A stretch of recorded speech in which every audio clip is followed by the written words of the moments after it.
avoiding works. It keeps us safe. It keeps us sane. It keeps us functioning. It stops us from having a breakdown. I need to get to work. I can't cry right now. I'm going to avoid what this is right now. But the truth is that avoiding pain doesn't protect us from it. I'm Radhi Devlukia, and on my podcast, A Really Good Cry, we embrace the real, the messy, and the beautiful, providing a space for raw, unfiltered conversations that celebrate vulnerability and allow you to tune in to learn, connect, and find comfort together. Hey everyone, and welcome back to this week's episode of A Really Good Cry. Thank you so much for being here.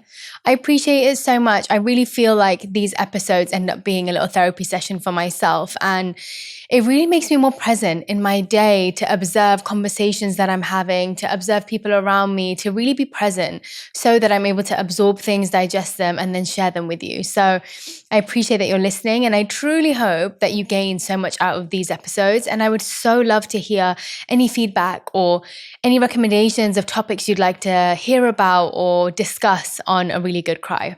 Today's episode is actually based on a DM that I received recently from someone saying that they are on their healing journey, their self-care journey. And a big part of that has just been removing people and things that she doesn't want to deal with, and how that's actually been her way of setting boundaries. And of course, as much as I respect that and understand how necessary it is, it really got me thinking about this self-care healing era that we are in, especially this online space that has been created about it. And I think sometimes it's actually making us confuse healing with avoidance. We say it's a boundary, but really we're just ghosting someone who challenged us. Or we say we're protecting our peace, but what we're really doing is avoiding hard conversations. We end up isolating and withdrawing and shutting people out, and we end up calling it working on ourselves. And so I think the problem with this definition of self-care that has become quite viral on online, and everyone's like, just shut people out, don't speak to people that do this to you, just making things very black and white. I think the problem with this definition of self-care is that it's based on just something that makes us feel good in the moment. And we all know that not everything that feels good is necessarily good for us in the long run. And usually, and unfortunately, it is the things that don't actually feel that great that end up actually being good for us long term. So I think we end up going to all these extreme levels to just avoid pain in our life. And as a way to make it okay, we've created this term self-care. We've covered it up in the illusion of self-care. But actually that seems like the opposite of healing, doesn't it? Because I think true self-care, it's not about building a life that's free from challenges or problems or issues or confrontations. It's about building the resilience to move through those challenges that come. Because the fact is that challenges are inevitable. Issues are inevitable. Confrontations are inevitable. At some point in our life, we're going to be faced with challenges and resistance in our life. And the more that you avoid these, the less equipped you are to deal with the next one and the next one after that. And then you're kind of stuck in this position where every time you do come across something like that, you actually freeze, or you don't know how to deal with it, or you just keep avoiding. And the problem with avoiding is, even if you choose at a conscious level not to acknowledge it, even if you choose at a conscious level to leave the country, to go on holiday, to stop speaking to that person, subconsciously, those little things are building up in you. And so instead of creating a way or a neural pathway to deal with these problems, or a physical pathway to deal with these problems, we end up creating ways out of it. So what does that mean? The next time we come into contact with the same problem, not only are we carrying the weight of the last thing, we also have absolutely no idea how to handle it. It's like if you're trying to fix something, you come across a broken light bulb in your house. You're like, you know what? I'm going to leave that till next time. And then you find another broken light bulb and you're like, oh man, if I'd fixed that first one, I'd probably know how to do this one. Not only would I know how to do it and have the tools in my house to do it, it will also be done quicker, more efficiently, and back to how I need it to be way faster. And so the bounce back, or the ability to actually work through these issues as they come to us, becomes easier, more efficient, and also just builds this idea in our head that, damn, I can do this. I've done it before, and I for sure can do it now because I've got proof that I can do it. And look, I get it. It's so normal to want to avoid pain. Of course we want to avoid it. It's human nature to want to avoid it. We are wired for survival as humans. And we really do chase safety. We move towards comfort and familiarity and away from anything that threatens that. And that instinct is actually what's helped us survive as a species. But in modern life and where we're at right now, emotionally, psychologically, and spiritually, that same instinct can really backfire. Because when we spend our lives moving through the world trying to avoid discomfort at all costs, we don't just avoid pain, we also avoid growth. And sometimes when you've been through a lot, avoidance becomes a coping strategy, and a very useful one at that. It really does work. Avoiding works. It keeps us safe. It keeps us sane. It keeps us functioning. It stops us from having a breakdown. I need to get to work. I can't cry right now. I'm going to avoid what this is right now. But do you come back to it? Do you actually revisit it at a time where you have the space, the safety, and the ability to? Because if you don't, those things are going to accumulate. And avoidance can be really subtle. It can look like overthinking, overworking, over-controlling. Damn, do I know this over-controlling one. I've been there. I do it very often.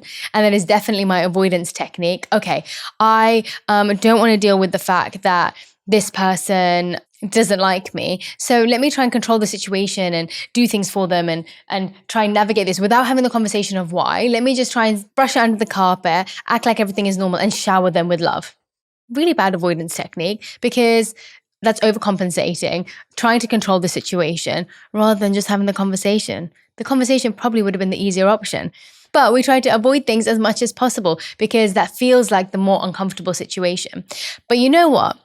It feels like the more uncomfortable situation because I haven't gotten used to doing it. The more you normalize these things, the more you normalize the doing hard things, the more you normalize turning towards the pain and the discomfort rather than away from it, that then becomes your normal pathway. That then becomes your normal reaction, or the way that you choose to deal with things, rather than the running, rather than the overcompensating, rather than the over-controlling.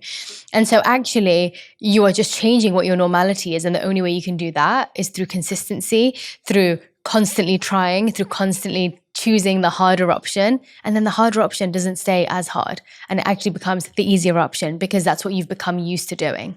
Avoidance can also look like saying, I don't need anyone, when what you really mean is, I don't want to risk getting hurt again. And another unexpected way that this shows up is not wanting to dig into the past, not wanting to dig into these past traumas or feelings that we've had. I see it so much. It feels like opening up an old wound. And what is the point, right? Why do I need to look backwards? It's over. Why go back? But I don't really think that you can truly move forward if you don't look into the past and resolve what you're still carrying with you.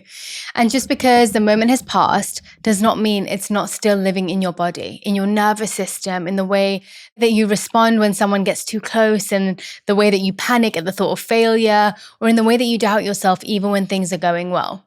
Unprocessed pain from the past does not disappear. It really echoes through you, and it shapes how you show up in the present. It influences your relationships, your choices, and your triggers now. So avoiding it might feel easier, but it can be what is standing between you and the life that you really want. Most of the time, because of how fast-paced the world is, we just think if we try hard enough, we can dodge suffering altogether. If we hustle enough, if we stay positive enough, if we stay thin enough, if we stay in control enough, we can bypass pain in some way. And that we can be immune to heartbreak or failure or shame or sadness or disappointment. We really try our best to avoid in any way possible. But that's just not real, and it's not how life works. And I know that's not easy to hear. It actually sucks because you want someone to say, you know what, this is going to take all your pain away. Don't worry, you don't have to go through it. And it's really not easy to feel. But the truth is that avoiding pain doesn't protect us from it. And it just delays it or shifts it into another form. And so it could end up looking like pouring a drink when you're stressed and that becoming your habit. Or walking away from relationships the moment they get hard, or even the moment they get good. Procrastinating on your dream because you're terrified of failing. Or saying yes when you just mean no, just to keep the peace. And honestly, these mechanisms, they really do work. They can work for a really long time, and they can feel pretty good at the time too. But eventually they show up somewhere in our life as anxiety, as fatigue, as an illness, in our relationships, distance, resentment, confusion. There is a long list of how they can show up in us, but the fact is they will at some point in time. Avoidance just creates this illusion of peace, but it's not peace, it's just pausing. And the cost of that pause is often this long-term disconnection from ourselves and the life that we're supposed to live. And you know what? Sometimes I would really think I was doing the hard thing. I would be convinced that I was doing the hard thing. Look at me. I'm working long hours. I'm hustling. I'm showing up. I'm handling so much. I'm so busy all the time. I'm doing such hard things. This is hard, okay? The work I'm doing is hard. And I would tell myself that, and I would tell other people that. And yes, it is hard, okay? I'm not diminishing the fact that doing work or hustling isn't difficult. But sometimes we're choosing the version of hard that's actually familiar, or the one that gets us approval, or the one that we think looks hard, but actually internally it's not hard for us at all. And deep down, we know that this isn't really my hard. My real hard is having that difficult conversation that I have been avoiding for God knows how long. My real hard is picking up the phone and calling that person that caused me a lot of pain and that I just need to have the last conversation with. My real hard is sitting in silence instead of always staying busy so I don't have to listen to my thoughts. My real hard is looking at why I'm still repeating the same pattern in my relationships over and over again and saying it's bad luck. My real hard is letting someone see me fully even when I'm not put together. We get really good at doing hard things that look impressive, but the real transformation only comes when we start doing the hard things that feel uncomfortable. And I want to read you a little part from the book Atomic Habits. I'm sure you've heard of it. It's been on New York Times bestseller list for Lord knows how long, a long time, years, I think.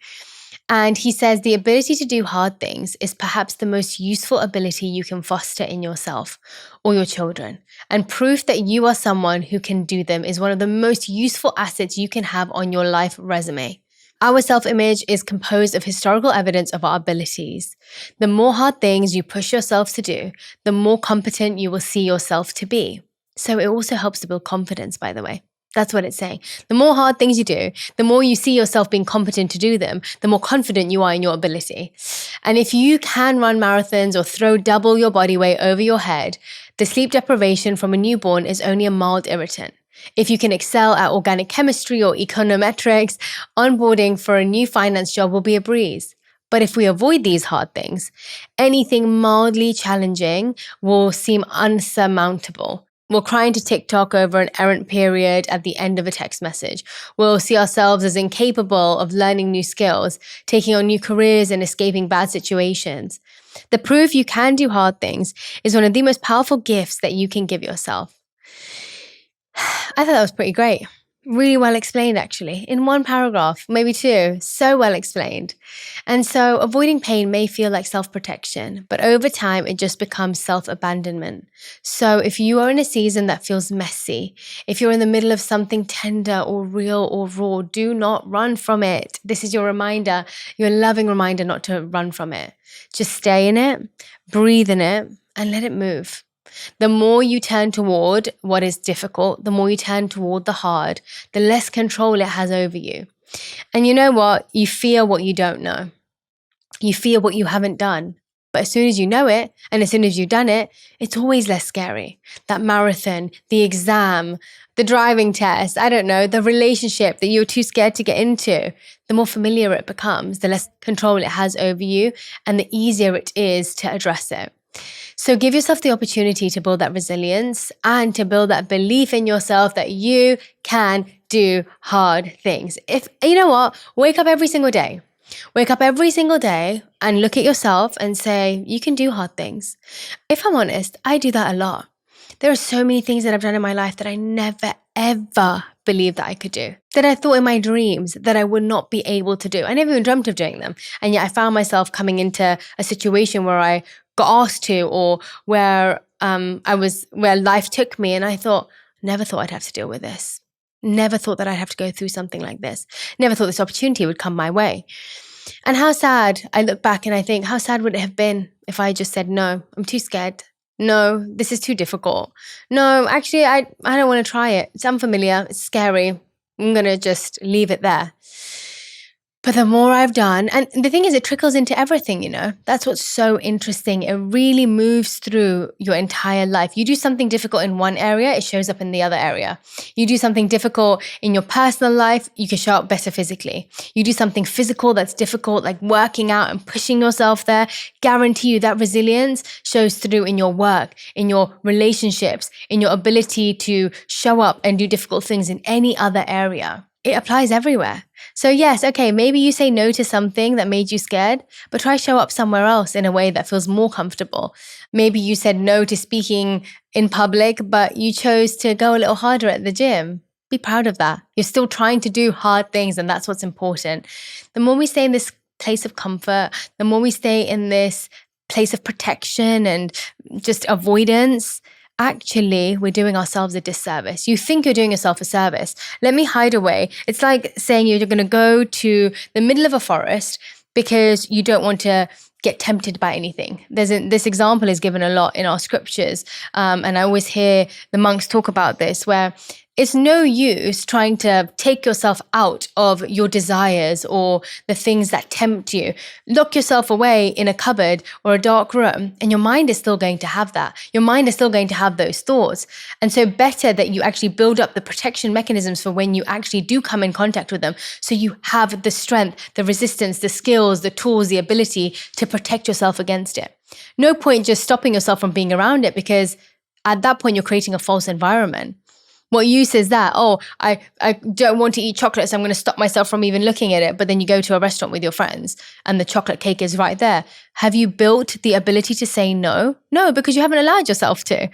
And so that's such a small example, but you can imagine how that can make a difference in bigger and bigger issues.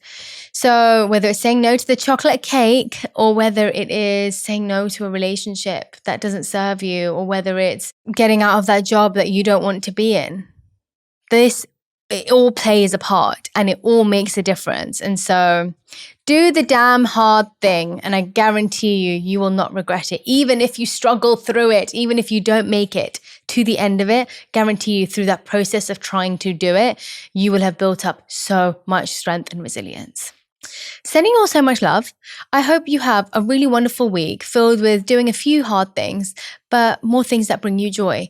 And hopefully the two can combine in some way. They don't live parallel. Hopefully at some point there is a lane for both of them to coexist. Have a wonderful, wonderful week. Sending you love, and send me a DM. Would love to hear from you. If you listen to this episode, let me know what hard thing you are about to do and whether you actually make it through and how it made you feel. Bye guys.